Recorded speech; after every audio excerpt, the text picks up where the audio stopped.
الرحيم. الوحي. Makna al-wahyu.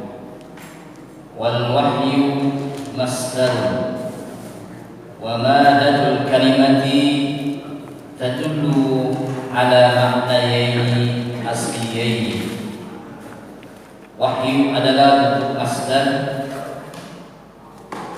Makna yang terkandung dalam kalimat itu mencakup dua, huma al-khafa'u, tersembunyi, was-sim'atu, dan cepat. Wal wahyu bimana lugawi yatadawwal, adapun wahyu dengan makna secara bahasa mencakup. Yang pertama, ilhamul fitri lil insan, ilham secara fitri kepada manusia. Kal wahyi ila Ummi Musa, seperti wahyu yang disampaikan kepada ibunya Nabi Musa. Wa wahayna ila Ummi Musa an ardihi, dan aku wahyukan dan kami wahyukan kepada Ummi Musa, ibunya Nabi Musa, an ardihi, agar menyusuinya. Wal ilhamu gharizi bil hayawan, ilham itu juga berarti intuisi, firasat naluri kepada binatang. Kal wahyi ila nahli, seperti wahyu kepada lebah. Wa auha rabbuka ila an-nakhli an tattakhidhi minal jibali buyutan wa minasy syajari wa mimma ya'rushu. Dan saya wahyukan kepada auha rabbuka, dan wahyukan Tuhanmu kepada lebah, an tattakhidhi, agar mengambil minal jibali buyutan, dari gunung itu sebagai rumah, wa minasy syajari, dan pohon-pohonan, wa mimma ya'rushu, dan apa-apa yang dibuat oleh manusia. Wal isyaratu sariyatu ila sabil hamzi wal ihai, dan isyarat secara cepat sebagai rumus dan kode kaihai Zakaria, seperti kode yang diberikan kepada Nabi Zakaria dan hikayatkan dalam Al-Quran. Fakhraja ala qaumi minal mihrabi fauha ilaihim an sabbihu bukrata wa ashiya, maka keluar Nabi Zakaria kepada kaumnya dari mihrab, maka diberikan wahyu atau isyarat kepadanya agar tasbih baik pagi maupun petang. Wa wasyasu syaitan wa tazyinu syarri fi nafsil insan, dan juga wahyu itu bermakna bisikan syaitan secara cepat dan membuat yang jelek itu menjadi indah dipandang oleh manusia. Seperti wa kadzalika ja'alna likulli nabiyyin aduwwan syayatin al-insi wal jinni yuhi ba'dhum ila ba'dhin zukhrufal qawli ghurura. Dan demikian kami jadikan bagi setiap nabi itu adalah musuh syaitan dari jenis manusia dan dari jenis jin, yuhi ba'dhum ila ba'dhin zukhrufal qawli ghurura, yang telah membisikkan sebagian mereka dari sebagian yang lainnya sebagai tipuan. Wa ma yulqihillahu ila malaikatihi min amrin liyaf'aluhu, dan apa-apa yang disampaikan kepada malaikat oleh Allah dari perkara untuk melaksanakannya. Seperti firman Allah, "Idh yuhi rabbuka ilal malaikati anni ma'akum fathabbitul ladina amanu." Wal wahyu ila anbiya'ihi qad arafu syar'an bi annahu kalamullah ta'ala al-munazzal ala nabiyyin min anbiya'ihi wa huwa ta'riful iman ismul mafhum. Dan adapun wahyu secara istilah telah dimaklumi bersama oleh kita adalah kalam Allah yang turun kepada para nabi dan para rasulnya. Wallahu a'lam bishawab. Hadirin jamaah kaum muslimin muslimat yang berbahagia, pagi hari ini bersyukur kita kepada Allah dipertemukan kembali pada kajian Ulumul Quran. Kajian Ulumul Quran ini alhamdulillah kita telah masuk pada bab yang ketiga, di mana bab pertama sudah kita bahas tentang definisi pertumbuhan dan perkembangan ulumul Quran. Bab kedua kita sudah membahas yang namanya Al-Quran, baik dari segi definisi Al-Quran, perbedaan Al-Quran dengan wahyu dan perbedaan Al-Quran dengan hadis qudsi dan hadis nabawi, dan kita sudah membahas sifat-sifat dan nama Al-Quran. Nah, pada pagi hari ini kita masuk pada bab ketiga, yaitu berbicara tentang wahyu. Pada bab ini paling tidak ada 3 pembahasan yang harus kita kaji. Pertama, fungsi wahyu itu apa? Dan yang kedua, kita akan membahas makna wahyu, baik secara lugawi, secara bahasa maupun secara istilah. Dan yang ketiga, kita akan membahas bagaimana wahyu itu turun kepada para nabi dan rasul. Kalau bab sebelumnya kita bicara Al-Quran, ya kalau Al-Quran itu bagian dari wahyu secara spesifik. Kita sekarang bicara tentang wahyu. Wahyu itu cakupannya lebih luas daripada Al-Quran. Dimana kalau Al-Quran itu diturunkan hanya kepada Nabi Muhammad dan perantaranya adalah malaikat Jibril, sementara wahyu itu tidak asing. Yakni nabi-nabi sebelum Nabi Muhammad pun telah diberikan wahyu yang namanya kitab-kitab atau suhuf-suhuf. Tapi berbicara tentang wahyu itu bukan bicara tentang hanya kitab. Semua yang diterima oleh Nabi Muhammad dari Allah Subhanahu wa taala, baik berupa Al-Quran maupun berupa hadis, itu namanya semuanya wahyu. Wa ma yantiqu 'anil hawa in huwa illa wahyu yuha.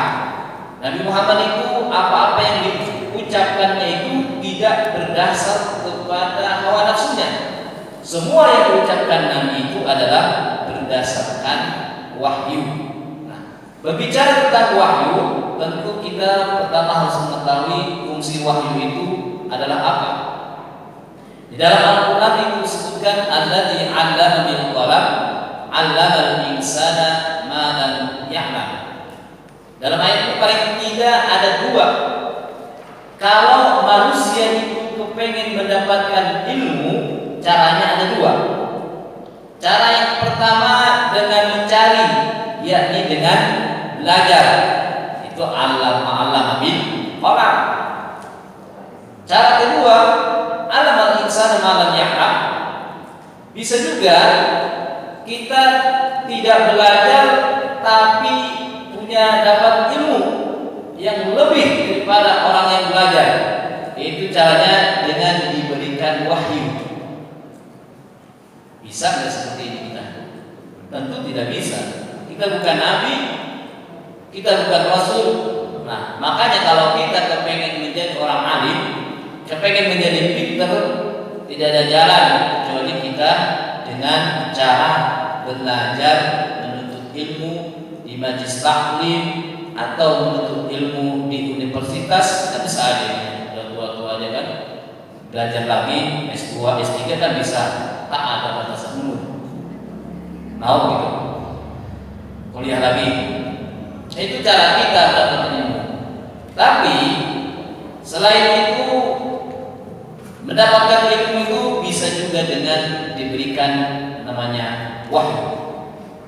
Sanurihim ayatina fil afaqi wa fi anfusihim hatta yatabayyana lahum annahu al-haq. Allah itu akan menampakkan tanda-tanda kekuasaannya. Di mana? Di alam semesta yang jagat raya yang begitu luas ini, silakan oleh manusia dicari. Ada apa di jagat raya? Ada bulan, silakan diteliti. Langit diteliti. Bulan, bintang, semuanya diteliti. Kalau kita mau meneliti itu, maka kita akan mendapatkan ilmu. Allah akan tampakkan. Kalau tantangin kita akan cari dimanapun itu ilmu. Di langit, di bumi cari penelitian. Maka di Indonesia agak malas-malas untuk meneliti. Wajar kalau ilmu pengetahuan lebih berkembang di barat, karena mereka open untuk meneliti. Dulu di Islam pun zaman Harun al-Rasyid itu sangat luar biasa, karena setiap mereka itu meneliti, kemudian membukukan, contohlah bukunya segede gini gitu kan, dapat hasil penelitiannya, maka oleh sang raja dia akan diberikan, ditimbang itu bukunya itu berapa beratnya. Kalau beratnya 1 kilo, maka dia akan diberikan hadiah sebesar emas 1 kilo. Emas kan harganya mahal. Sekarang aja 1 juta 10 gramnya. Kalau 1 kilo udah berapa juta itu. Itu penghargaan pemerintah pada waktu itu seperti itu luar biasa. Termasuk di Bali sekarang sangat luar biasa pemberian atau hadiah untuk orang yang berhasil meneliti.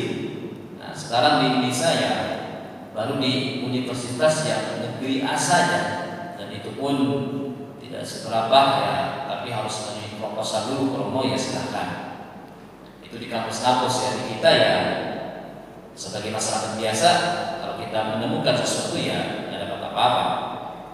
Ya, itu perhatian ilmu demikian. Sanurihim ayatina fil afaqi wa fi anfusihim.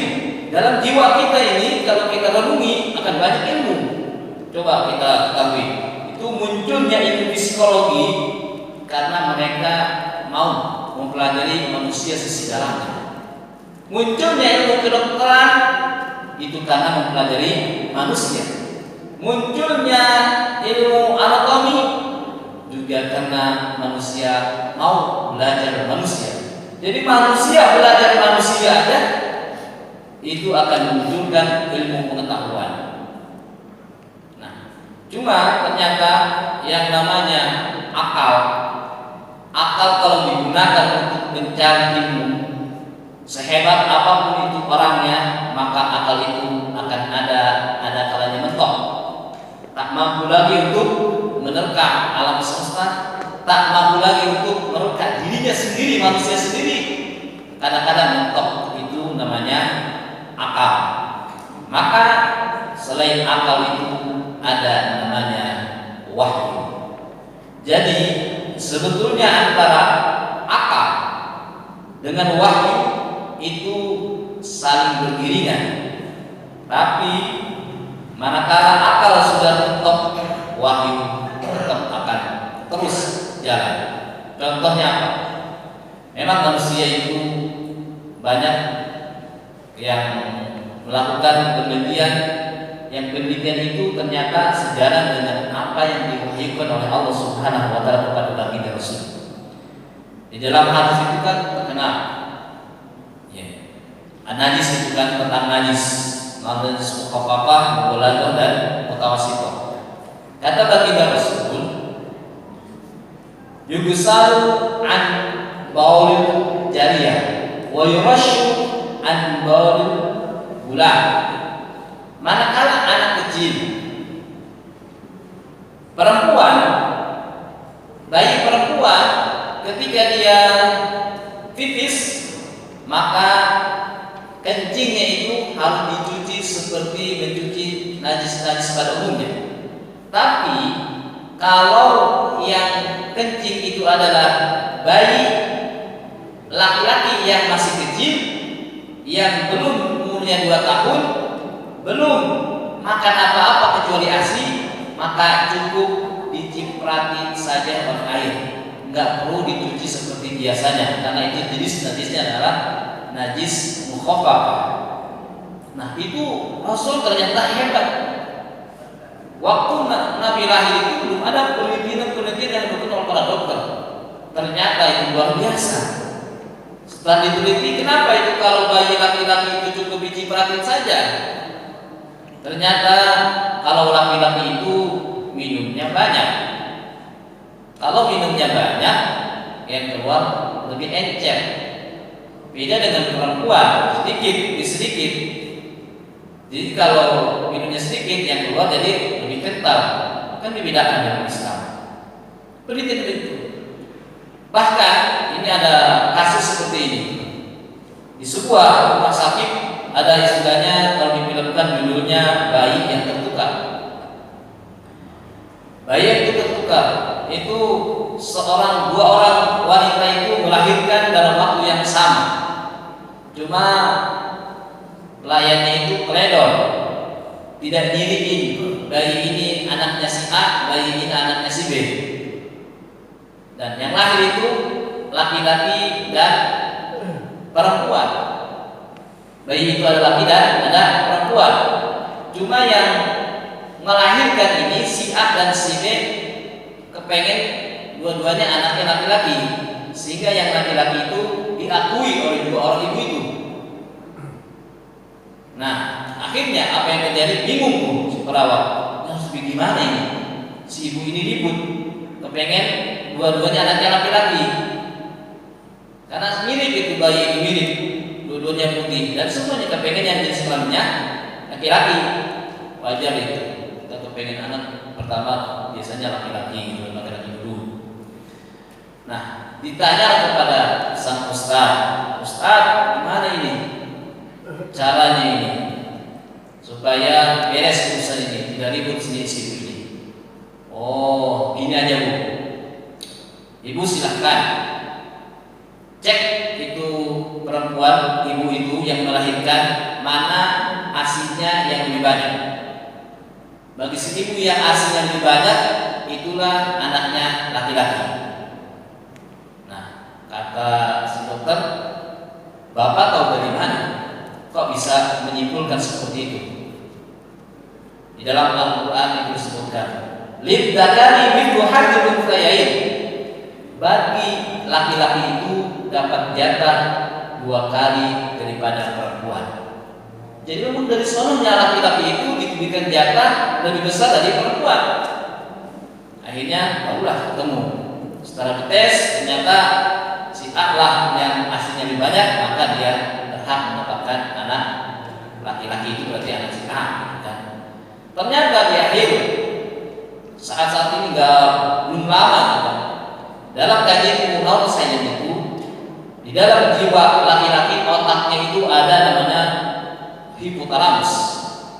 Hipotalamusnya laki-laki lebih besar daripada hipotalamusnya perempuan. Salah satu fungsi dari hipotalamus itu adalah sebagai pusat makan. Memang laki-laki itu makannya lebih banyak daripada perempuan. Saya aja punya anak laki-laki satu perempuan. Kalau makan di restoran itu nggak ada bawa anak laki-laki, kita sudah pesen makan 3 porsi, anak sisa. Tapi kalau ada bawa anak laki-laki, kayak melar aja pokoknya gitu ya. Maka dari itu, ibu-ibu pun kalau punya anak laki-laki di rumah, pulang sekolah, ditanyain jangan bagaimana PR-nya, bagaimana nilai ujiannya, jangan itu dulu. Coba tanya, begitu anak pulang, lapar nggak? Ibu sudah siapkan makan. Sama kalau kita mau ngajarin anak, jangan sampai anak bilang, "Ma, lapar." Sebentar, ibu bilang gitu. Itu kalau anak laki-laki sudah bilang lapar, itu sama aja dia dengan sudah menahan 1 jam laparnya itu. Begitu juga dengan ibu-ibu nih kalau menelpon bapak di rumah lagi luar. Pak, lagi ngapain di luar? Jangan ditanya macam-macam. Bapak sehat? Sudah makan belum? Senang itu. Bahkan ketika bapak-bapak baru pulang dari kerja, tawarin dulu makan, mau makan apa. Ya, cuma kita juga harus pengertian. Kalau istri mau nawar mau makan apa, ya kita harus kasih itu, ya kasih buat dimakan. Jangan pengen ditawarin makan doang, tapi kita kasih. Nah, itu penelitian begitu. Ternyata memang laki-laki itu hipotalamusnya adalah salah satu fungsinya adalah pusat makan, ada juga pusat syahwat dan juga pusat maskulinitas, penjagaan. Itu ternyata wahyu yang dalam Al-Quran baik dalam hadis itu sangat luar biasa, sejalan dengan yang namanya akal. Itu wahyu, fungsi wahyu itu sebagai pusat ilmu pengetahuan. Kemudian, tapi setelah dijalani ternyata akal itu ada banyak mentok. Contoh nih dalam masalah Isra dan Mi'raj. Isra Mi'raj itu sesuatu yang sangat luar biasa yang telah dijalani oleh Nabi Muhammad SAW. Para ilmuwan dengan akal yang begitu canggih sampai saat ini belum bisa menjawab kenapa Nabi Muhammad itu begitu cepat naik ke langit sampai ke Sidratul Muntaha dan juga berjumpa dengan Allah Subhanahu wa taala. secepat itu. Secara teori ilmu astronomi itu bagaimana? Itu dipikirkan sampai ada di Indonesia itu ahli astronom, profesor dari ITB Bandung. Kebetulan beliau juga diperbantukan untuk mengajar di PTIG S3 atau telah kuliah dengan beliau. Isra Mi'raj itu ya kita menanggapinya dengan iman.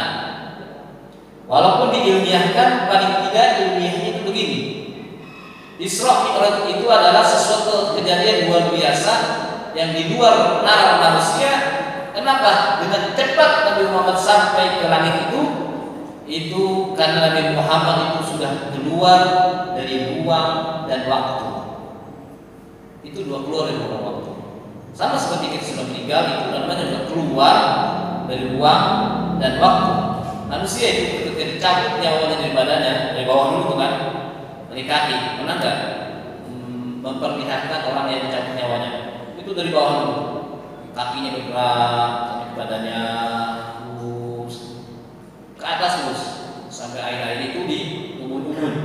Baru setelah bergerak itu sakitnya bukan main. Kata Nabi, tapi kita kan belum merasakan. Mau merasakan? Percaya nggak? Saya nggak mau merasakan dulu. Kata Nabi sakit ya, kita percaya aja. Cabut sampai ke atas, terus ke atas, melambuan ke langit. Itu terus layang-layang. Makanya kalau sesuatu itu tergesa-gesanya tidak baik. Kita tergesa-gesa, buru-buru itu kurang bagus karena hasilnya akan berantakan. Tapi ada tergesa-gesanya bagus. Salah satunya kalau mayit sudah meninggal dunia, buru-buru harus dimakamkan. Tinggal arwahnya itu enggak kemana-mana.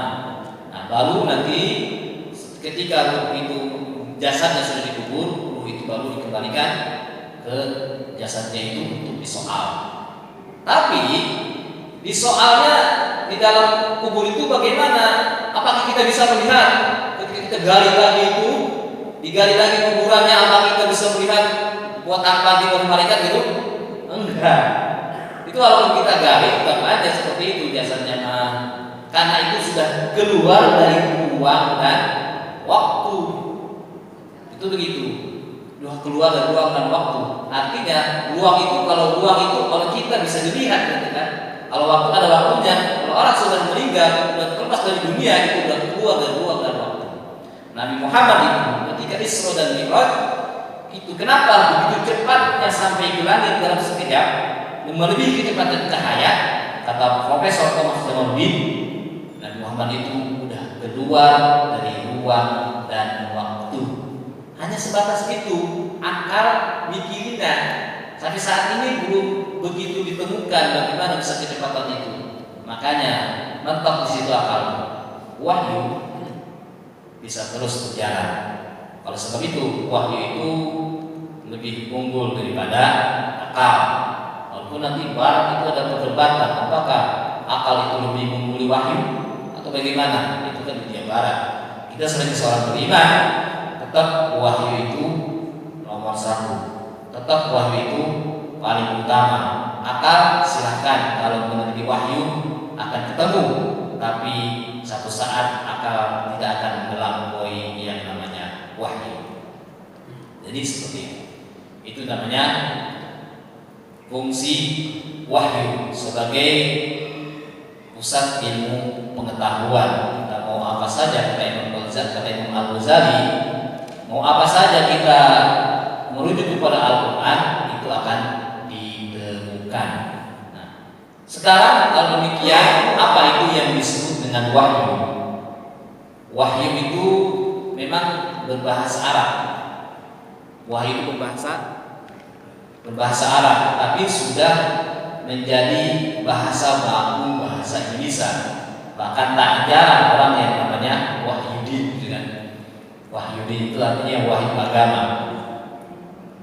Karena ini sudah menjadi berbahasa Indonesia, makanya oleh para mahasiswa kalau menulis kata wahyu, walau itu berbahasa Arab, tak perlu digaris sendiri. Nah, gitu.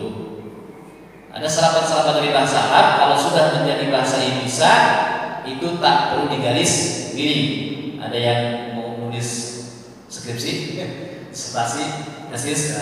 Jadi begitu aturannya dalam dunia kampus. Apa saja, masuk serapan dan bahasa Inggris. Kalau sudah ada di kampus bahasa Indonesianya, artinya KBBI, bukan aja KBBI, kan sekarang enak. Ada yang online. Kalau tulis kata itu, apakah sudah ada di KBBI? Kalau sudah ada, berarti itu sudah menjadi bahasa Indonesia baku. Jadi tulisnya tidak perlu miring. Begitu kalau dalam aturan kampus. Ya. Jadi wahyu itu ternyata maknanya kalau secara lugawi, secara bahasa itu lebih luas dari wahyu secara istilah. Kalau secara istilah, apa lihat di kesimpulan kan? Kalamullah Ta'ala al-munazzal nabiyyin min anbiya'ihi. Bahwa wahyu itu secara istilah itu adalah kalam Allah yang diturunkan kepada para nabinya, baik nabi dari Nabi Adam sampai Nabi Muhammad, itu adalah wahyu. Baik itu disampaikannya melalui perantara, yang di sini perantara bisa malaikat Jibril, ataupun tanpa perantara, itu namanya wahyu.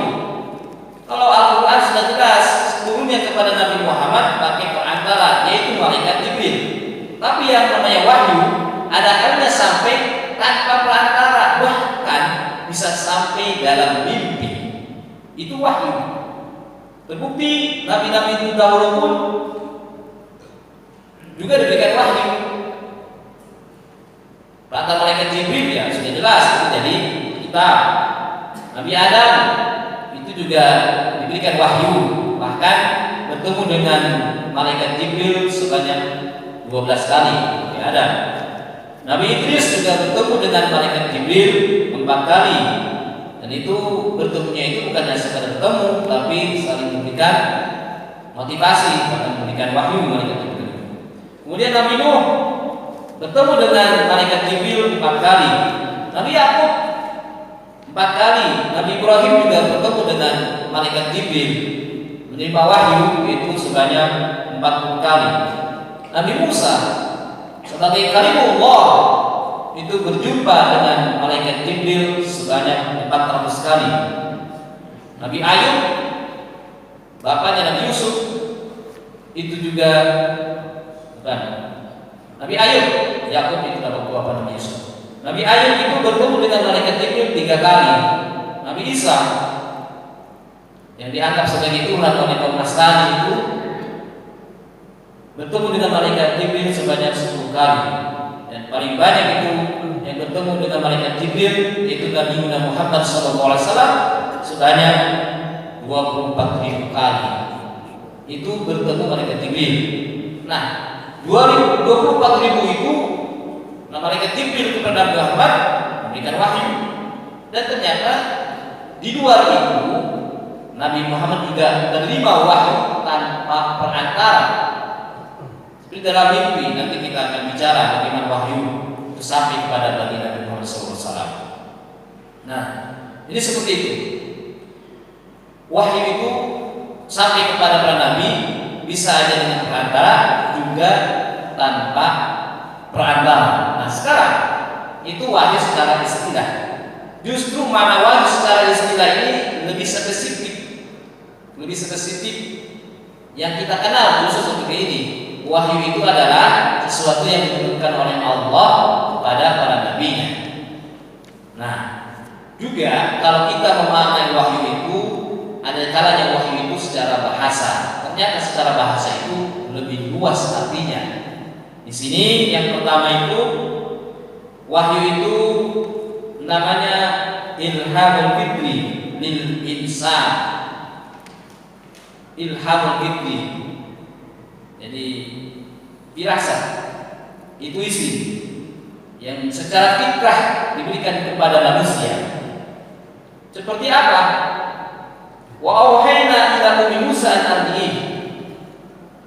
Kami wahyukan, itu Al-Quran baca wa auhayna ila ummi Musa. Wa auhayna di sini bukan berarti dalam definisi wahyu secara istilah. Apa itu secara istilah? Kalam Allah yang diberikan kepada para nabi dan rasul. Bukan secara itu, bukan secara istilah, tapi ini secara bahasa, bahwa Nabi Musa itu ibunya diberikan wahyu oleh Allah.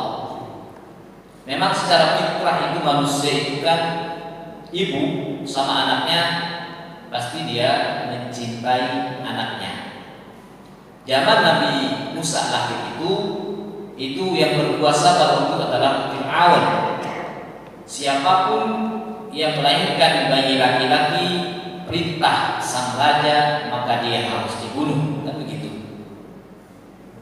Ternyata Fir'aun itu lupa dengan titahnya sendiri, dengan akhirnya. Nah, karena ada titah raja itu, Nabi Musa itu ibunya itu khawatir dia melahirkan seorang bayi laki-laki.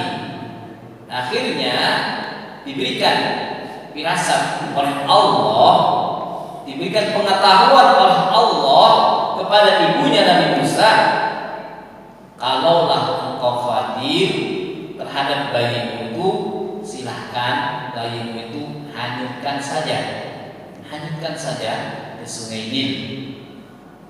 Nanti aku jamin bayi itu akan selamat dan berjumpa lagi dengan engkau. Begitu kata Allah. Itu bukan berarti ibunya Nabi Musa itu mendapatkan wahyu turun dari Jibril, bukan. Tapi secara naluri ada firasat seperti itu yang datangnya dari Allah. Dihanyutkan, ternyata setelah dihanyutkan kemudian diambil oleh istrinya Fir'aun, masuklah kepada kerajaan. Titah raja waktu itu Fir'aun, setiap bayi yang lahir laki-laki harus dibunuh. Ternyata di sini ada rayuan sang istri.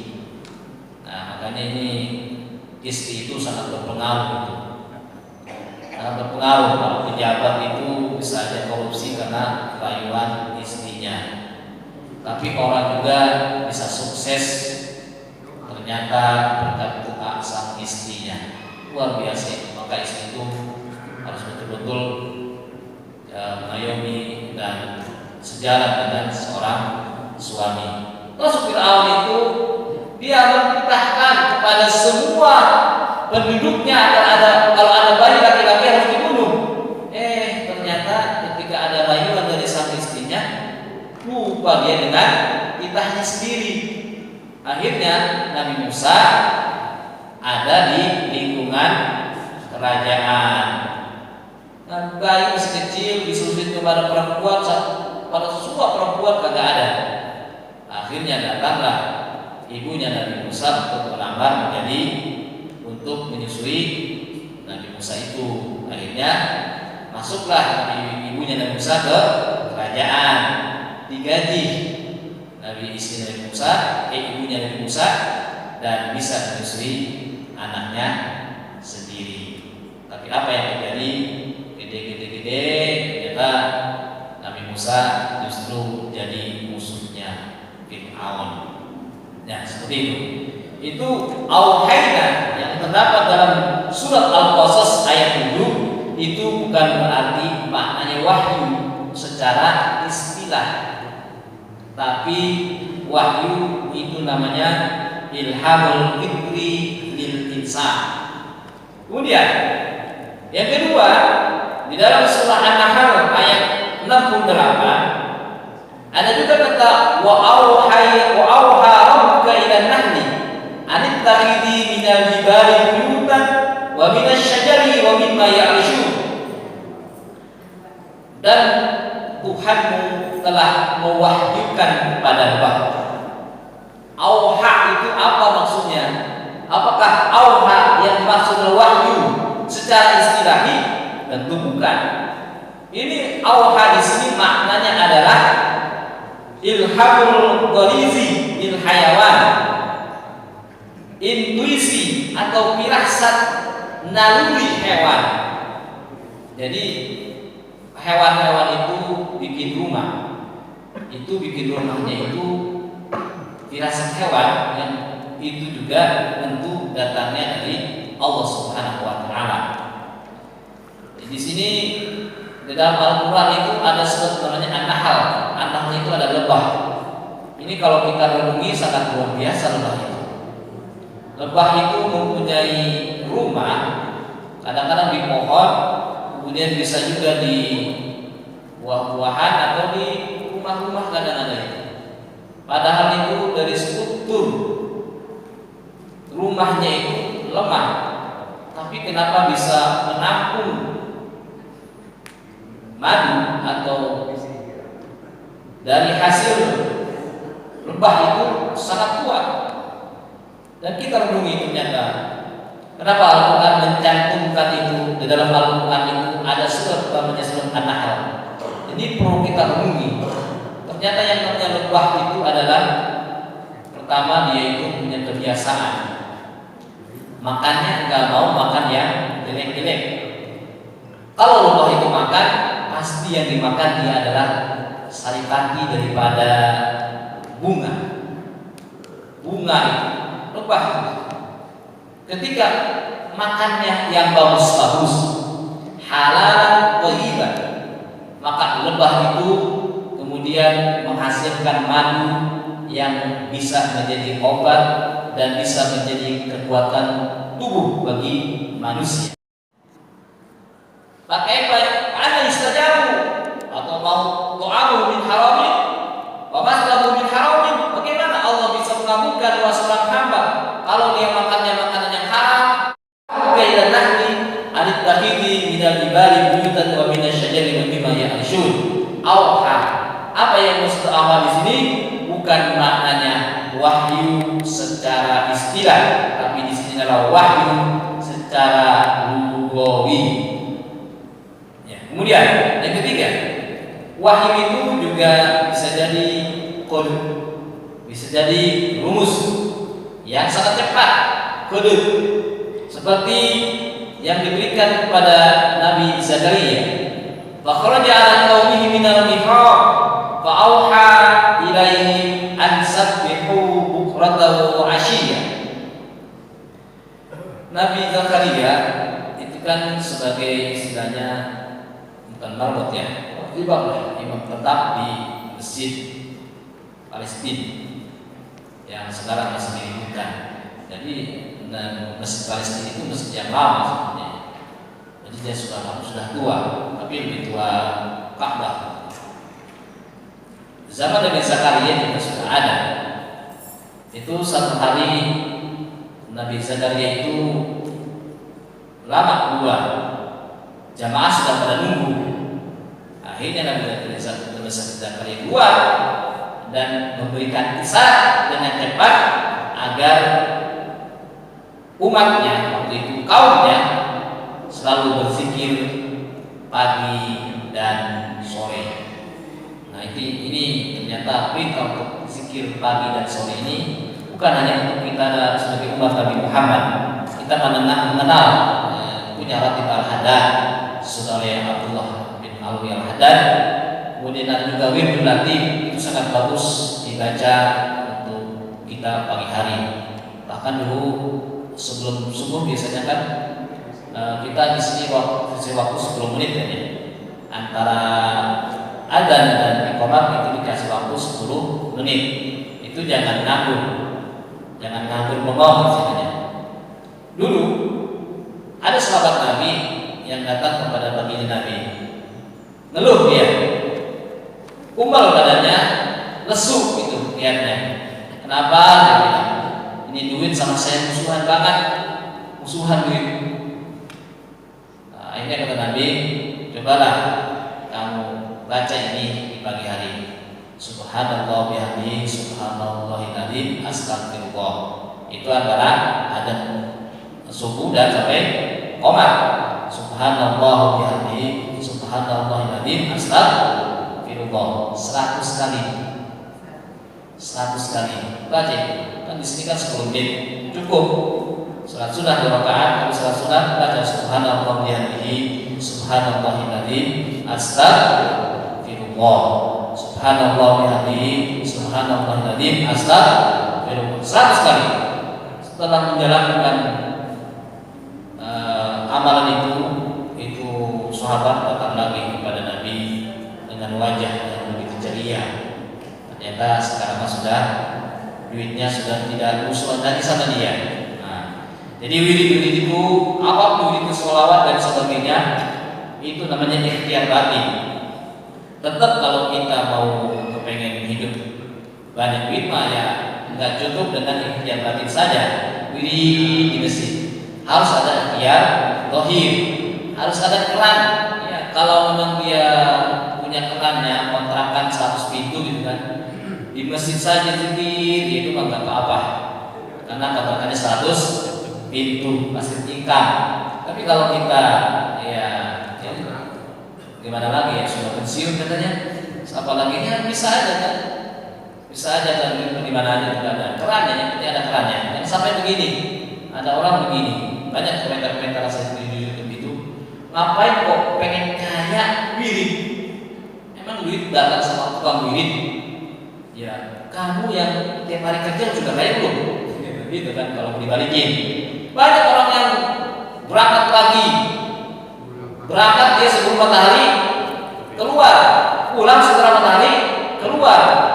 Ketika dia berangkat anaknya belum bangun tidur.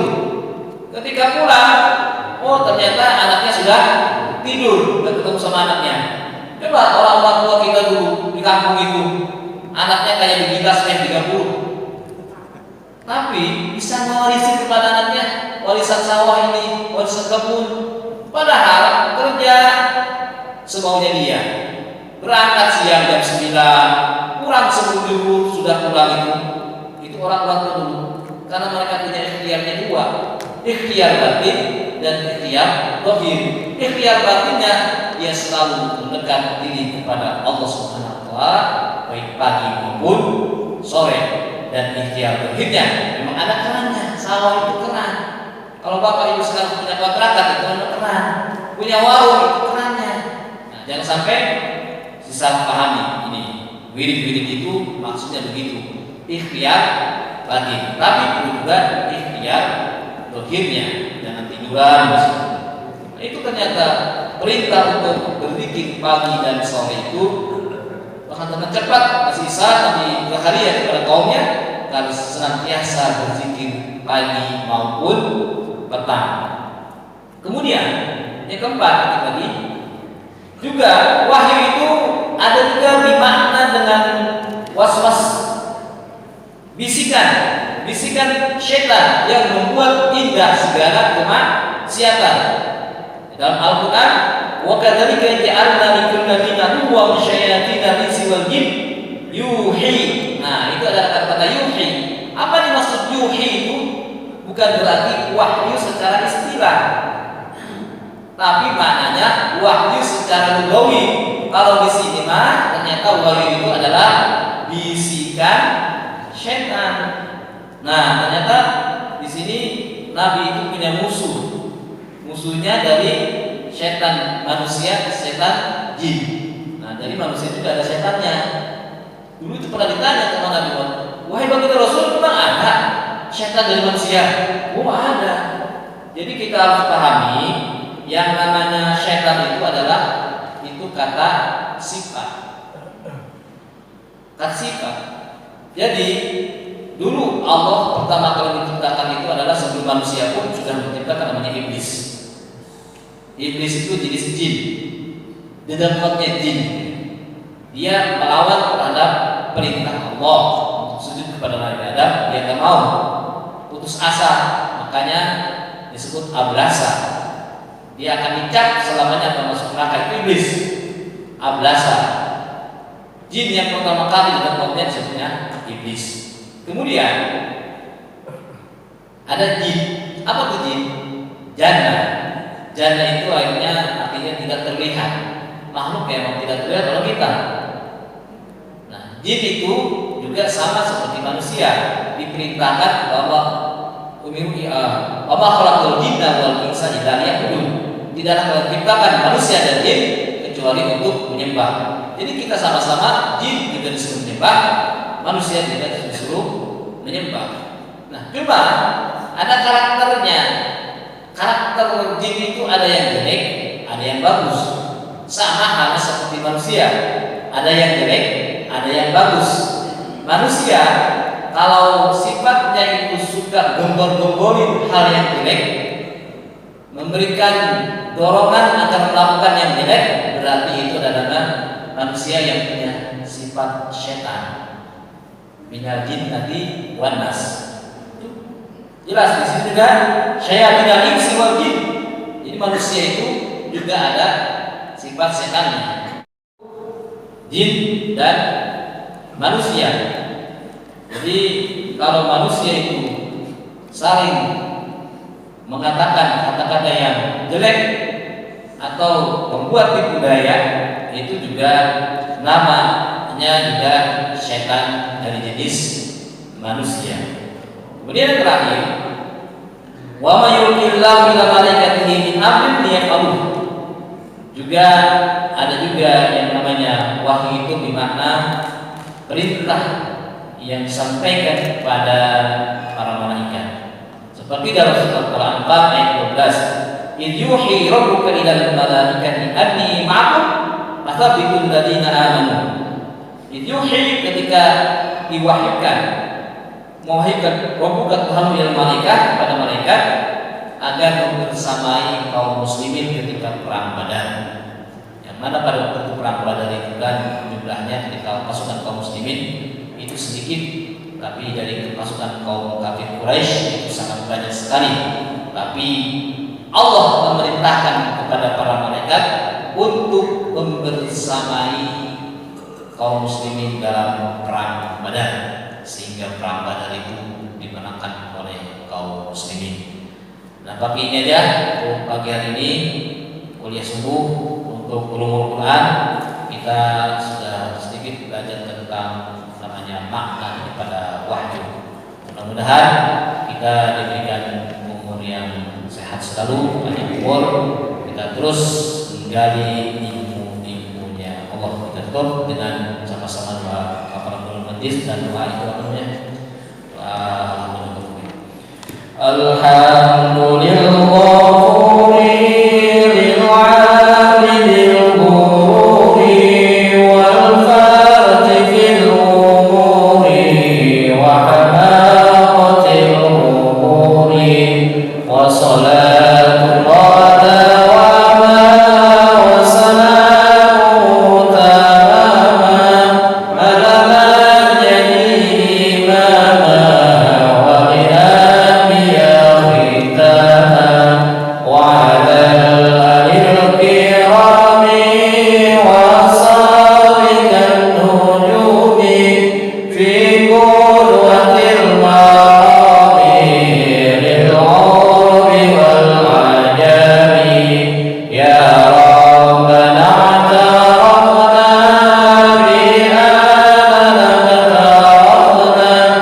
وسلم ربي عليه عبد